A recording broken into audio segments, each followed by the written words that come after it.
அதிமுக அலுவலகத்துல ஒரு மீட்டிங்கை போட்டிருக்காரு. இந்த எழுச்சி பயணத்துக்கு அந்த பக்கம் போனாரு எடப்பாடி பழனிசாமி. ஆனா இவரை கூப்பிடவே இல்லை அப்படின்னு சொல்றாங்க. அவருமே அந்த இதுல கலந்துக்கல. இதுக்கப்புறம் ரொம்ப ஏற்கனவே அவர் மேல ஒரு மனக்கசப்பு எடப்பாடி மேல. நம்ம பார்த்து வளர்ந்த பையன் இப்போ நம்மளை தாண்டி போயிட்டானே அப்படின்லாம் சொல்றாராமா அவரு பக்கத்துல இருக்கவங்க கிட்ட. இந்த அளவுக்கு ஃபீலிங்ஸ்ல இருக்காராம். அது நல்ல விஷயம் தானே. தாண்டி போயிட்டு நம்மளை கண்டுக்கல, தங்கமணி வேலுமணி இவங்களுக்கெல்லாம் முக்கியத்துவம் கொடுக்குற அளவு நம்மளை கொங்குல மதிக்கவே மாட்டேங்கிறாங்க அப்படிங்கிற ஃபீலிங்ஸ் அவருக்கு இருக்காமா.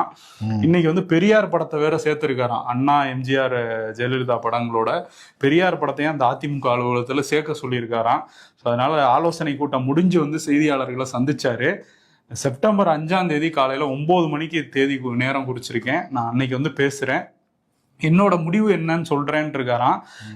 பெரும்பாலும் அதிமுகல இருந்து விலகிடுவாரு அப்படின்னு தான் அவருக்கு நெருக்கமானவங்க சொல்றாங்க. சசிகலா, தினகரன், ஓபிஎஸ் அவங்கெல்லாம் ஒரு அணியா இப்ப சேர்றதுக்கு ஒரு பிளான் போயிட்டு இருக்குல்ல, அதுல ஜாயின் பண்ணலாமா இல்ல தாவேகா ரூட் எடுக்கலாமான்லாம் பேசியிருக்காராம் இன்னைக்கு.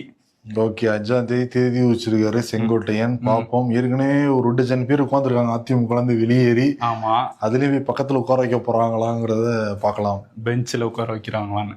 டிஎன்பிஎஸ்சி தமிழ்நாடு அரசு பணியாளர் தேர்வாணையம் அவங்க வந்து இப்போ இளநிலை உதவி விரைவாளர் அந்த தேர்வு வந்து நடத்தியிருக்காங்க. அந்த தேர்வுல ஒரு கேள்வி வந்து கேட்டிருக்காங்க. திரும்பி ஓலைச்சொல்லி வந்து கேட்க ஆரம்பிச்சிட்டாங்களா?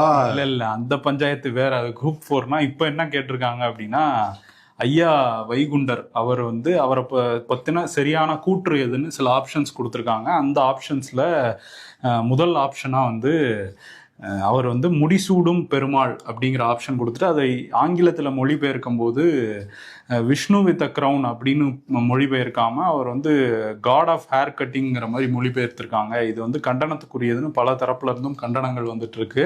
அன்புமணி ராமதாஸும் இதுக்கு கண்டனம் தெரிவிச்சிருக்கிறாரு. ஐயா வழி வந்தவங்கள இது வந்து பின்பற்றுறவங்கள இது புண்படுத்தி இருக்கு. ஒரு டிஎன்பிஎஸ்சி மாதிரி பெரிய பெரிய அதிகாரிகளை தேர்ந்தெடுக்கிற ஒரு அமைப்பு இவ்வளவு அலட்சியமா வந்து அதை மொழிபெயர்த்திருக்காங்க, இது கண்டனத்துக்குரியதுன்னு அவர் சொல்லியிருக்காரு.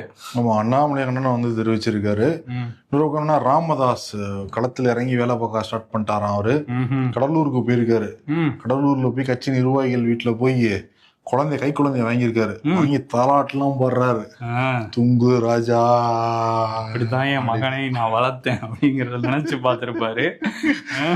ஆனா மகனோட போட்டோ நீக்கிறாங்கன்னுலாம் தகவல் வருது. புதிய உறுப்பினர் அட்டையில ராமதாஸ் படம் மட்டும் பெருசா போட்டுட்டு அன்புமணி படம்லாம் வேணான்னு அவங்க ஒரு முடிவு எடுத்திருக்காங்களாம். சரி, அவங்களும் ஏதோ கூட்டம்லாம் போட்டிருக்காங்கல்ல, பார்ப்போம். ஆமா, அன்புமணி வேணான்னு தானே ராமதாஸும் சொல்றாரு.